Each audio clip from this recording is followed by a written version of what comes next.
It is no secret that this city bears the scars of fundamentalism turned to violence. It is a threat that expresses itself across the globe, from Bali to Jerusalem to Madrid to New York. As persistent as the perpetrators of terrorism are in carrying out their violent attacks, so must we be in fighting terror in all of its forms. I hold in my hand a petition signed by 20,000 Americans who, in an expression of their attachment to the ideals of democracy and tolerance, are demanding a State Department investigation to ensure that those who seek us harm are not allowed entry onto our shores. The representatives who stand here today with me will serve as our emissaries to the State Department and will ensure that our voices and the voices of these 20,000 signatures will be heard. Hey, I am here because there appears to be some serious questions about Israel's right to survive. This is not a Jewish problem. This is a problem for the world, and especially for the United States of America, who clearly, if a decision has to be made, Madam Speaker, my colleagues, Elliot, Jerry, and my friend, the President of our great borough, good to see you and all of you here. I am here because there appears to be some serious questions about Israel's right to survive. This is not a Jewish problem.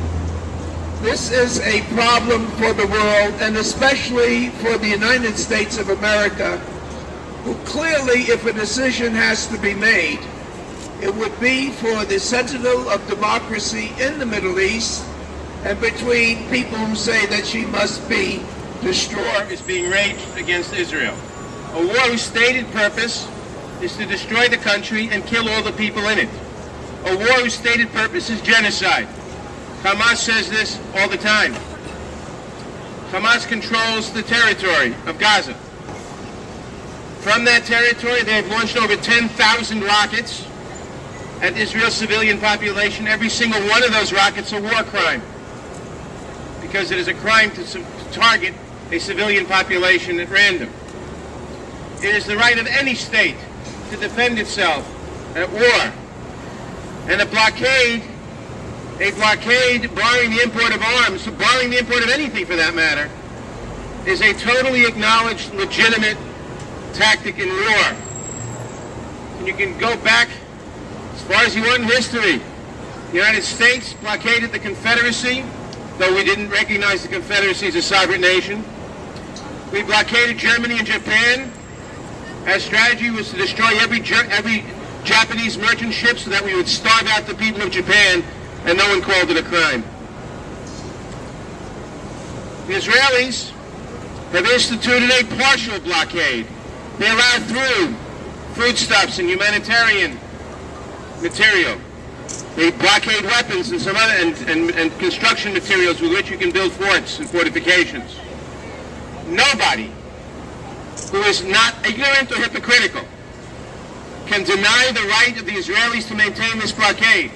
They could debate the wisdom of it if they want, but they cannot deny the right under international law to enforce this blockade. Anybody trying to take a ship through the blockade is committing an act of war against Israel, frankly, under international law. International law recognizes the right of a country that has proclaimed the blockade to board, or in certain circumstances even to sink, any ship attempting to run that blockade in international waters.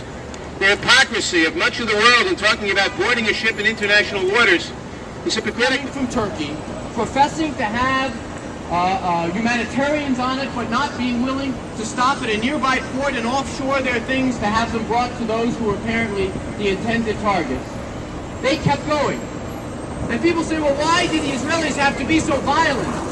Well, I don't know very much about stopping a large ship while it's barreling towards a coast, but there aren't too many easy ways to do it. And what it comes down to is the same international capitals for whom anti-United States rhetoric is the default position.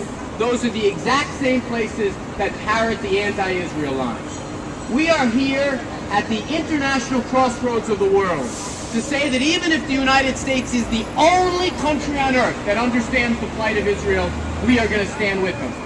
Even if we are the only country on earth who understands what it's like to be the victim of a terrorist attack on the very next block, we are going to stand with Israel. Even if I'm the last speaker that's going to have the benefit of a microphone that works, I'm going to say what should be. So to all of the people here assembled and all of those who walk by, we are going to fight to make sure you stay safe in the United States. And one of the ways we're going to do it is keeping out terrorists like those that were on that boat that attacked the coast of Gaza. Thank you very much. I'm a little confused about something, however. Why does it take thousands of petitions to simply get the State Department to do its job? Why isn't Homeland Security doing their job? Why should there be even any doubt that when a ship is coming to our shores, that we do not have a full investigation of a potential terrorist threat? Why are they not doing their jobs? That is the issue today.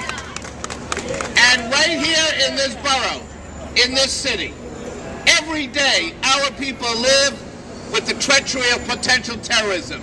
Everybody here in this borough understands the stakes are high. And that is why we must use every tool at our disposal, not just to protect the state of Israel, which is a national security issue for us and the whole world, but more importantly, we've got to, and equally importantly, we have to protect the United States of America as well. Israel and the USA are intricately linked together, and we should use the power of our security forces to make sure that we don't have to petition a State Department that, quite frankly, is asleep at the switch. Thank you very much.